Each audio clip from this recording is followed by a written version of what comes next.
A new partnership is reshaping global power dynamics right under our noses. A couple of days ago in Wonsan, North Korea, Kim Jong un made a declaration that sent shockwaves through international corridors: unconditional support for Russia's actions in Ukraine. It's not just words either, it's backed by serious military hardware and manpower. North Korea has already deployed over 10,000 troops to support Russian operations, particularly earlier this year and 2024 in the contested Kursk region. They're not stopping there though. Another 6,000 military engineers and construction workers are being dispatched for rebuilding efforts. This represents one of the most significant military partnerships between sanctioned nations in decades. They're both sanctioned, they're both vilified by the Western world. North Korea, of course, is talked about in the West as this repressive regime that means every single citizen in the state is under constant fear from a terrifying government overlord and they have no freedoms. Well, remember, that's the narrative engineered by the West for their Western citizens. We were also told Russia is evil and their war is unjustified and Putin is absolutely out for blood. He's a bloodthirsty warmonger. But dig a little deeper, scratch below the surface if your country lets you. And I don't want you to get into trouble. And if you do, you find out it's not so black and white. Framing is everything.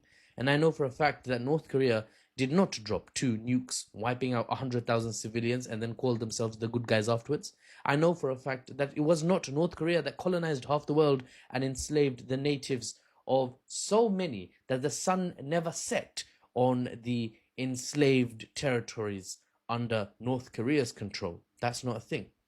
They are not the ones that handed over foreign land from to people from thousands of miles away, leading to almost a century of hardship, culminating again in 1930s Germany-style crimes being committed in 2025. I'm talking about, of course, occupied Palestine. I'm not taking sides. I'm not pro-North Korea. I'm simply encouraging you to think more broadly, not to take everything the Western-backed news outlets want you to take for a fact and just gobble it all up thinking, yes, I can absolutely trust these guys. Are you sure you're on the side of the good guys?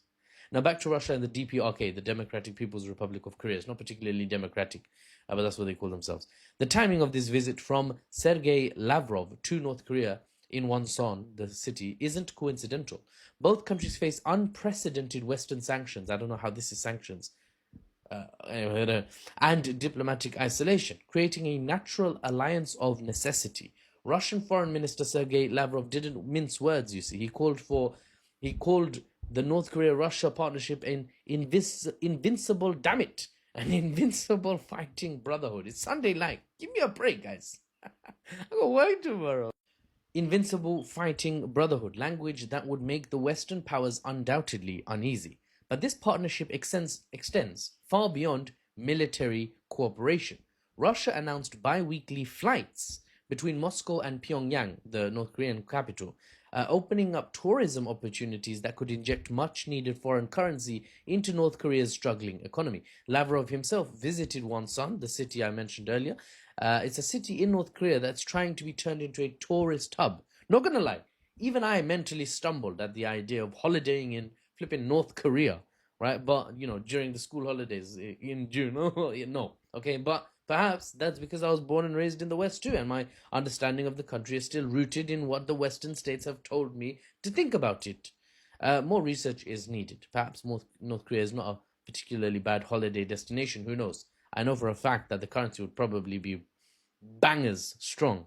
I wonder what you could get with a £10 note in North Korea. Damn. Anyway, in terms of defense, the North Korea-Russian relationship is also very notably strong. A landmark, pivotal 2024 mutual defense agreement between these nations includes a clause that essentially guarantees military backup if either country faces external threat, similar to NATO's Article 5, an attack on one is an attack on all, that kind of thing. This transforms the geopolitical landscape from Ukraine all the way to the Korean Peninsula into something new. If one comes to the support of the other, expect tech transfers, cooperation and battlefield expertise developed mutually and shared, developed in collaboration.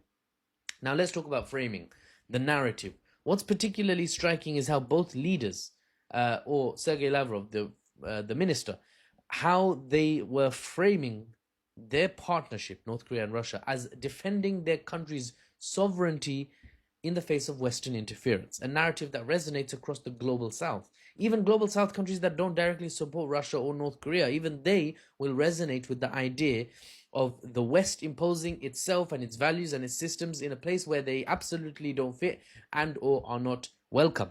They will empathize with a Russia, a North Korea that want to resist the Western interference that other countries, they themselves felt, damn, I've had a taste of that and it does not taste nice.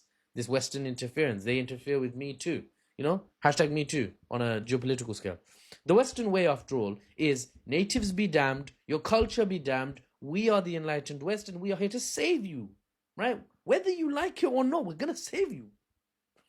And anyway, not our way is backwards and barbaric and backdated. But worry not, the enlightened West is here to save you. You will have democracy and you will be free. As long as with that democracy you vote for the Western aligned leaders and the freedom we give you, use that freedom to freely fall in line with the West, not live how you want. Don't be silly, right? Vote in a leader that will stand up to the West and we will happily depose him, overthrow him, and install a puppet dictator and conclude the people there aren't quite ready for democracy yet. That's literally the modus operandi of the Western powers. That's the Western way. This alliance between Russia and North Korea represents more than just mutual support. It's a direct challenge to the Western-dominated international order, with two isolated nations finding strength in their shared defiance. And most fundamental of all, it could be argued, Russia and North Korea are not as isolated as before. Times are changing. The West makes up less and less of global GDP and way less of GDP growth per year. And that means Western-led sanctions mean less and less as the global South economies rise, essentially catching up with the advanced and stagnating economies of the Western world. And both Russia and North Korea are, of course, closely linked economically to Zhongguo, China, the rising star on the world stage. I was going to say regional stage, I think. And the nightmare fuel that keeps American imperialists awake at night is this rising star and the network it is building with global South countries. And of course, for those states that have been sanctioned, some for decades, your Irans, your Russias, your North Koreas, they're coming into abundance by being part of the global South and the Chinese economic sphere. They're coming into plenty after years of scarcity, years during which they've become, at a state level, at a person level, at a business level, at a state, at all levels, they've become, because of sanctions, more scrappy, more resourceful, more capable, more determined, more creative. And such an efficient beast scares the hell out of their enemies. As a sanctioned nation is delayed from advancement, it's weakened at first, only to get stronger in the long run. And that, for the ones that sanctioned them in the first place, terrifies them. Sanctioned Iran, I remind you, makes powerful drones now for a fraction of the cost that drones are made for in the West. Sanctioned Russia, I remind you, were locked out of buying jets from the West. Boeing, Airbus, da. Now, they've advanced so far that China buys Russian jet engines for the Chinese aircraft. Sanctioned China, I remind you, has 4.5 generation fighters, 5th generation fighters, and now the first two 6th generation fighters in the world. They've gone past America, right? China, under trade restrictions and indirect sanctions, built DeepSeek, just as powerful by some metrics as leading Western AI models at only a fraction of the cost. Terrifying. Sanctions don't kill, you see, they wound and eventually strengthen, for better or worse. For the unbiased news and analysis without the Western spin, I'm Mahfouz, and I'll see you on the next one.